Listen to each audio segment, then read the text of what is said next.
Hala Madrid. Selamat pagi teman-teman Madridista se-Indonesia dan semesta yang berbahagia semuanya.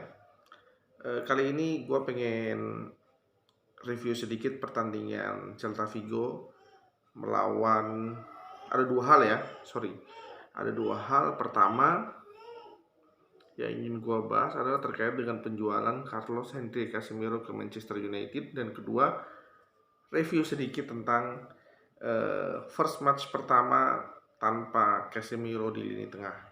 Nah, terkait penjualan Casemiro, ada dua hal yang gue pengen angkat, yang gue pengen sampaikan. Pertama, dari sisi manajemen, dari sisi keuangan Real Madrid, dari sisi keuangan manajemen, Madrid mendapatkan keuntungan yang lumayan dengan penjualan Casemiro, karena dulu dibeli dengan harga 6 juta, sekarang dijual dengan harga 80 juta euro all in ya. Nah, dari sisi kemudian yang kedua, dari sisi formasi, Madrid sendiri dari formasi maupun strategi, Madrid sendiri sudah punya beberapa pilihan opsi untuk pengganti dari Casemiro. Selanjutnya, masalah strategi dan penyesuaian proses transisi itu urusan Don Carlo Ancelotti. Jadi overall sebenarnya ini pembelian yang menguntungkan bagi Madrid, karena dengan usia 30 tahun masih bisa dijual dengan harga yang jauh, bahkan kalau kita bilang hitungannya 80 pembelian mengurangi penjualan, wah itu gede banget. Belum lagi kalau kita hitung dengan usianya yang sudah 30 tahun, begitu ya. Jadi ini pembelian yang menguntungkan buat Madrid, dan berkaitan dengan formasi dan lain sebagainya, gue pikir lebih baik kita percayakan kepada Don Carlo ya, karena sebenarnya manajemen sudah menyelesaikan tugasnya dengan menyediakan stok DMF yang ada beberapa opsi dari Tchouaméni, Camavinga, bahkan Valverde, bahkan Kroos, bahkan Alaba yang bisa berada di posisi itu. Nah, jadi tinggal bagaimana Carlo Ancelotti mencoba untuk melakukan transisi yang smooth dan berhasil ya, menciptakan trio baru di lini tengah. Dan kemudian baru 1 jam yang lalu berakhir pertandingan antara Celta Vigo melawan Real Madrid. Ini menarik. Ini pertandingan pertama yang gue pribadi menanti-nantikan, karena tanpa Casemiro, siapa kira-kira yang dimainkan? Itu kan gue penasaran. Dan memang tadinya gue berpikir yang dimainkan Kroos duluan, tapi ternyata Kroos nggak dibawa karena sakit.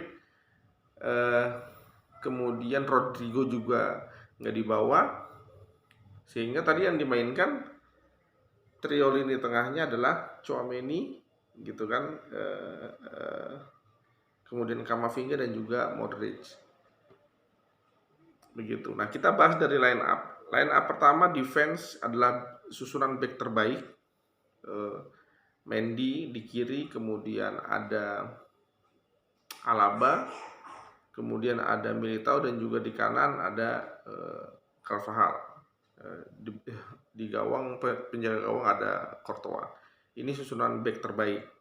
Lini tengah ini berbeda, sangat berbeda. Modric, Camavinga, dan juga Tchouaméni sebagai DMF. Kemudian lini depan Valverde, Benzema, dan juga Vinicius. Nah, berjalannya pertandingan ini menarik. Celta Vigo ini kan kalau di kandang biasanya gahar juga ya, tapi ball position tadi kita menang, kemudian defense kita cukup baik. Bahkan gol dari Celta Vigo hanya bisa didapatkan melalui titik putih ya. hands dari Militao. Nah, bagaimana permainan Real Madrid pasca penjualan Casemiro?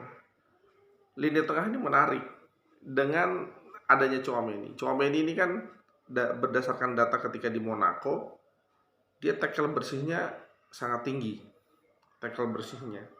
Kemudian cuman yang jadi pertanyaan kan bagaimana ketenangan dia begitu ya. Dan sejauh ini yang gue perhatiin permainan dia masih belum apa ya, dia masih canggung. Ya bisa dimaklumi usia 22 tahun menggantikan Casemiro yang levelnya sudah legenda Real Madrid, juara UCL berkali-kali. Tentu beban di pundak luar biasa. Sebenarnya jadi dia belum enjoy. Ada beberapa kali, bahkan babak pertama sentuhan dia itu bisa dihitung jari kayaknya, sentuhan passingnya dia megang bola tuh bisa beberapa kali. Ini bukan karena tidak mau dipassing menurut gue ya, tapi karena ke positioning dia yang bagaimana body shapingnya dia gitu ya. Nah babak kedua agak lebih baik. Dia sering pegang bola di babak kedua, bahkan dia berperan dalam golnya Vinicius itu kan. Dia apa namanya kuat strong ya, secara fisik dia strong. Dia rebut bola, mempertahankan bola, passing ke Modric, Modric ke Vinicius. Itu salah satu momennya dia lah begitu. Meskipun setelah itu dia ada satu kali syuting yang luar biasa, jauh banget, out of target banget.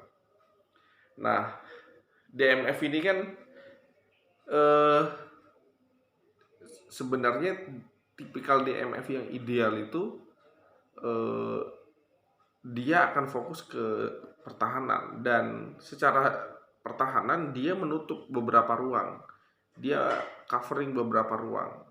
Jadi Modric bisa menciptakan gol bahkan ya di pertandingan tadi. Itu membuktikan bahwa Tchouaméni ini sepertinya sama Carlo Ancelotti diinstruksikan untuk bermain lebih fokus ke DM. Maksudnya pokoknya jangan mikirin mana-mana dulu deh, jangan improvisasi dulu, fokus ke defense istilahnya gitu. Tutup ruang ketika dapat serangan, lebih banyak untuk menutup ruang, bantu pertahanan. Dan itu yang terjadi di babak pertama ya, terutama di babak kedua mungkin dia coba diberanikan untuk banyak sentuh bola, alirkan passing. Cuman ya itu, pergerakan dia belum enjoy karena ketika dia mendapatkan bola itu body shapingnya tuh body shape-nya itu selalu ini ya, kaku begitu. Apa namanya, dia perlu tiga sentuhan, yang seharusnya bisa satu sentuhan dia memerlukan dua sentuhan, yang bisa dua sentuhan dia memerlukan tiga sentuhan untuk melakukan passing.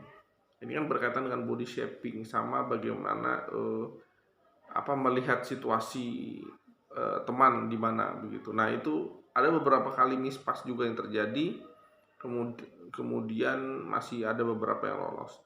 Prinsipnya Tchouaméni ini punya potensi karena secara fisik dia luar biasa. Dia belum terlalu berani untuk berduel begitu ya. Bahkan yang jadi perhatian gue di pertandingan kali ini tuh Kamavinga ini nggak terlalu buru-buru untuk melakukan tackle. Dia enjoy dengan dribblingnya dia, passingnya dia.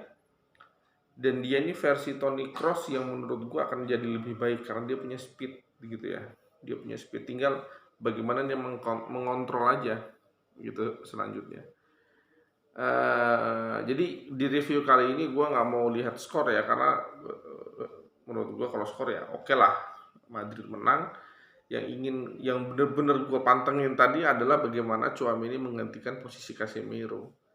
Itu yang paling inilah istilah. Dia masih canggung, masih kurang sentuhan.